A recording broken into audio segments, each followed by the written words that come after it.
Welcome to this webinar. My name is Dr. Dixon. I'm going to be your host for the short period we're going to be spending together. I promise you it's going to be an impactful time, a time that is well spent.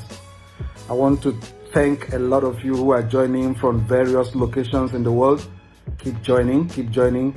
I'm excited we're going to be sharing this time together because I'm sharing a topic that is quite interesting, and I love you to keep inviting your friends. Please keep joining. As we wait for others to join, I would like to make some suggestions so that we can make the best use of our time together. Can I suggest, please, if we can get rid of every distraction that may be coming from our television, from our telephones, from our application running at the background. If you can, I will really appreciate to get rid of these distractions so that the next 15-20 minutes we're going to be together will be well spent. Thank you. I will also want to suggest that you pick up a pen and a notebook and jot things down, because there are some things that you are going to be hearing or we're going to be sharing that you would like to refer to at the end of this webinar. Thank you so much. Let me also suggest while the webinar is going on, if you have questions or concerns that you want to share with me, please go on and send it to me through the chat box. I will do all my best to answer these questions while the webinar is going on. In case I'm not able to answer any of the questions because of time constraint, I will make sure I answer those questions and send them direct to your email. Thank you. Let me start this webinar with my experience as a young professional many years back, over 30 years today, when I started my first work. Those days, it was a lot of pride for you to be having a work, especially in the bank. We get to work very early, and then we close very late. Sometimes you close late and earn a lot of overtime for doing that. And it was a time that we want our job to be appreciated, for our boss to appreciate us and recognize us, for us to be promoted. And then your ultimate aim is to work for long service. When you are 20 years, you are given an award. But when you get to 35 years or 30 years, when you get to 30 years, you have a special award. And that award is for you to travel overseas at the bank's paid or the bank's expense. All expenses paid by the bank. And for us, that was a very special time. You work and work and work until you hit 20, 25, 30, sometimes 35, and then you retire, and then you begin to earn your pension. But today, all that has changed. It's no longer the era of long service award and working for 30, 35 years. Today, we are in a VUCA world, a volatile, uncertain, complex, and ambiguous workplace. So we are in the era of advancement of technology, the era of connection, the era of connecting with one another, the social media time, the era of instant messaging. We are in the era where people's demand pattern has changed drastically. This era is an era where organizations who fail to reinvent themselves are left behind, and sometimes they disappear from the scene. You remember the days of your Kodak photographs, amazing brand. Polaroid, another amazing brand. I can't forget Polaroid, those days of wait and take. You take your photograph and you get it immediately in hard copy. You remember the days of Motorola when we had the telecom, emerge in the scene. And we talk about the Nokia. Oh, Nokia was something else. Nokia 3310. If it falls down from 3-story building, it will pieces and you put them together, it's still working. That was fantastic time. It was a great phone. But the amazing story, most of these brands we're talking about today are no longer, seen in the scene. Some of them are no longer in operation. Some of them are not as strong as they used to be. Why? Because the work and the economy and the global space is changing. We are in the fourth industrial revolution. A lot of technology is driving the way we are doing things today. We're in the era of the virtual or virtual organization. Facebook has millions of followers. Meanwhile, some of those followers don't even know themselves. We're in the era of the Uber transport system, the taxis. They don't even own a taxi, but they have millions of taxis in their network. We're in the era of Netflix. Netflix has not acted any particular movie, but they have millions of movies made accessible to their subscribers who are also in millions. We have the time of Airbnb, the hotel management group, who don't even own a hotel, but they have a large network of hotels in their kitty. So we are in a changing time. Things are absolutely changing. It's not the way it used to be before. We are in the digital era, the era of digital transformation. The world is now a global village, they told us. We are in the era of the five generations in the workforce at the same time. A complex time, We're talking about a time for flexible work hours. People are no longer going from morning to evening, working in a particular location every day, Mondays to Friday, or the working days of the week. We're talking about flexible working hours where people can work from home. People can work some part-time, people can work from their devices. So we are in a special time, and that has created challenges for organizations on how to manage their people. Because of the complexities and the changes globally taking place in our world today, it has created a lot of challenges for organizations, and the dynamics of managing people has also actually changed. So we are in a changing era for the human resource function. We're talking about the digital transformation era. We remember the days of the manual. We moved from manual to digitization to digitalization, and digitalization to digital transformation, which are all connected. So we're talking about the days of Internet of Things, artificial intelligence, machine learning, and the era of cloud computing. Before, I remember in those days when I started my career, our attendance management was done by you coming to work in the morning and signing your name and your signature in a particular hard copy sheet of paper. And then at the end of the month, it is all collected together and used to check the number of hours you work, and also used to calculate your overtime. But that has been a thing of the past for majority of organizations. We have moved from that era to an era where identity cards, ID cards, were used to sign in as you come at your point of entry. Also today, we have moved from the identity card. We are now in the era of, in many organizations, we are in the era of the fingerprinting. You come in and put your fingerprint, and that registers the time you come, and when you are leaving, you also put your fingerprint, and that also tells you when you are leaving. There's also an advancement to that attendance register now. We're talking about the mobile attendance, management, where people come, instead of signing with their ID card or signing with their fingerprint in a particular machine located in a particular location, they get into the premises of the organization and use their devices, their cell phones, and put their fingerprint in that cell phone, and that cell phone tells them when they have come to work, record it, and it's also already in their database management of the organization. And then that also helps the security to monitor those who come into work and those who didn't come into work. A changing time, isn't it? Amazing, amazing time. We're talking about a time where HR is experiencing automation. Automation in HR function includes the recruitment. Before now, when we started our career, we look for jobs from the newspapers. You go around buying some particular newspapers. Some pages of those newspapers were dedicated for vacancies. So you buy those newspapers. Why? Because you want to see if you can get a job there. And from there, you write an application manually, put it in the post, and it goes to the organization. They will open all the letters and begin to look at the CVs and the experiences contained in those letters. Today, we are no longer using a lot of those handwritten letters in recruitment. We have moved on from there to the time of having our websites. And the website, you go to a website of an organization and you look for jobs from those websites and you can apply.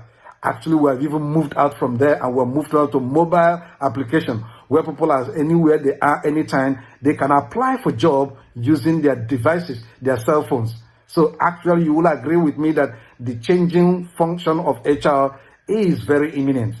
We are also talking about the time of HR analytics and dashboard, the time where data speaks and helps business owners and human resource practitioners to make very important decisions and very informed decisions. So we are really in a special time, both as a global, citizens, and at the same time as organization, even for human resource function. Wow, You agree with me that the global workplace is going through immense change. Change by technology, change in demand pattern, changes in the workplace demographics and the global economy. Like I said, we have today we have 5 generations in the workforce. So that's a big change in the way our global workplace looks like. And also life is generally going through a lot of changes. And so is the way we manage people. These days, the way we manage people is changing. It's not as it was in the beginning, now, and ever shall it be. No. If you bring 2 people together and you want to find out what motivates them, you find out that they have different factors that are motivating them. Sometimes it could be financial, sometimes it could be the work condition, sometimes it could be learning opportunities. So different things are affecting the way people are being managed today and what motivates people in the workforce or in the workplace. So that means that the human resource function is actually reinventing and transforming itself to respond to the changes in the business world. And that's the time we began to talk about the HR as a business partner. The HR business partner has been a concept that's been on for a couple of decades now. We're talking about the HR as a part and parcel of the business.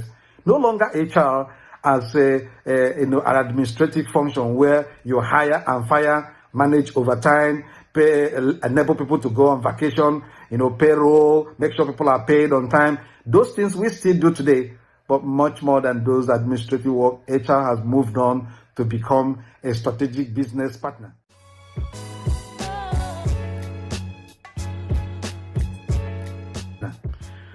Today, I'm going to be talking to you and sharing with on revolutionizing the people management function, aligning the human resource function with the business the business itself. So today, I'm going to be talking to you about how HR can become more strategic in their role. Every profession has its qualification, standard, proficiency level, licenses. If you go to the accountancy profession, they have the way you can become a chartered accountant. To operate as a chartered accountant, you have to go through a particular guideline, a particular rule, a particular kind of development or kind of evaluation. We have the lawyers, they have theirs, the doctors, they have their own, the teachers, they have theirs, even the drivers, they have their own process of getting people licensed. One of the things I've discovered is that the human resource function seems to be a little bit different for some people. There seems to be a walk-in profession where anybody can come in and start practicing a human resource practitioner. But that is not supposed to be so. The existing bodies like CIPD, SHRM, they have a general certification program which many professionals have had access to. But as we move into the era of the human resource business partnering, we need to come to the point where we're going to help practitioners to be able to get themselves properly trained, and licensed. So today, many professionals say they are human resource business partners, but when you ask them what they do and the meaning of their role, some of them may not be able to explain to you what they do as human resource business partners. Within the HR function, the human resource business partners, they have the biggest impact on talent outcomes, regardless of the service delivery model. This is a research done by CEB in 2013.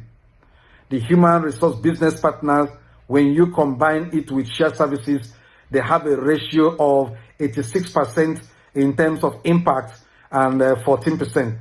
HRBP versus shared services, 86 versus 14%. When you look at HRBP, HR specialists and shared services is in a ratio of 54, 32, and 14%. If you look at HRBP and the HR specialist alone, it has the ratio of 62 to 38%. So obviously we agree with me that the human resource business partner has been gaining a lot of ground in recent times. Among the human resource function, HRBP role tends to be the most critical for effective line support, according to the research by CEB in 2013. Line managers confirmed there's a positive relationship between the HRBP strategic effectiveness and the business unit's outcomes, especially with respect to talent and financial outcome. Leading organizations are imbibing the importance of HRBP's role and model and aligning it accordingly with the business strategy. Welcome to Module 1. In Module 1, we're going to be dealing with the strategic human resource management. And under this Module 1, we are going to be looking at 5 major topics. The first one is Introduction to the Strategic Human Resource Management. The next is Strategic Business Review and Analysis. And under Strategic Business Review and Analysis, we're going to be looking at 2 models, the SWOT analysis and the PESTEL analysis. What is SWOT and what is PESTEL? We're going to be exploring that under the Strategic Business Review and Analysis. Then we're going to be dealing with understanding the business. Without an understanding of the business, you cannot provide any solution to the business from the HR point of view. So we need to first of all understand the business. Then the next is understanding the human resource function. And then the last topic in this particular Module 1 is strategic alignment between the human resource function and the business. Very important topics to kick off Module 1. Then let's look at Module 2. In Module 2, we're going to be dealing with business model of the HRBP. That is the HRBP business model. We're going to be dealing with some topics that includes what is HR business partnering, HR business partnering model, role of HR business partner, the issues affecting the HR business partner, implementing the HR business partnering model, transforming the HR into a strategic partnering role. We're also going to be dealing with HRBP house model. What is this all about? What is HRBP house model? We're going to be looking at that during this Module 2. We're also going to be looking at business view of HR business partnering. We're going to be looking at that. The pillars on the foundations of HR business partnering is going to be looked at during this Module 2. Aligning both business partnering and the business itself. We're going to be looking at HRBP consulting skill, consulting models and phases of consulting. Also, we're going to be dealing with new competencies of the HR business partners. Wow, that is full house for Module 2. In Module 3, we're going to be looking at reinventing the human resource function. Under this module, we're going to be looking at topics like the performance management system, the emerging trends. What are great organizations doing today with their performance management system? We're also going to be looking at talent acquisition and talent management, the WOW strategy. What is this WOW strategy? We all find out during the module. We're also going to be looking at change management processes. We're going to conclude this module by looking at succession management and replacement planning. What is different between the two and what are the characteristics of each of them? In Module 4, we're going to be dealing with the popular topic of the human resource metrics and analytics. We're going to be looking at the origin and the background of HR metrics and HR analytics. We're going to explore the examples of HR metrics that are currently in use today, the difference between HR metrics and HR analytics. We're also going to be looking at turning HR metrics into predictive analytics. We're going to look at the benefits of HR analytics. We're also going to be looking at critical consideration when using HR analytics. And we're also going to deal with HR dashboard. Interesting.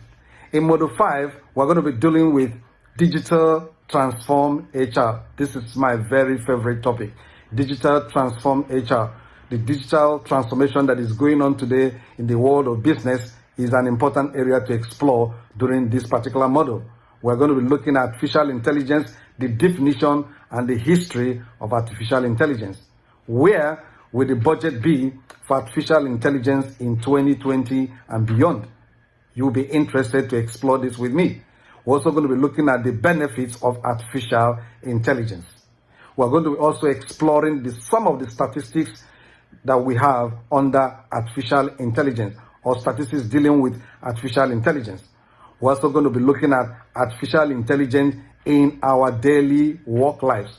What are those things that we see happening with artificial intelligence from the time we wake up from bed, go to work, and then finish our work and come back? What role does the artificial intelligence play during this journey? We are going to explore, will artificial intelligence take over the work of human? That's a major question people are asking today. We will find out. We're going to look at emerging role of artificial intelligence, especially as we move into the fifth industrial revolution. We're going to look at HR trends and how that aligns with artificial intelligence in the workplace. And we're going to conclude this module 5 by looking at knowledge validation, assessment, and certification. Wow, I am absolutely thrilled that we're going to be having a great time together in these 5 days. I know you are also thrilled.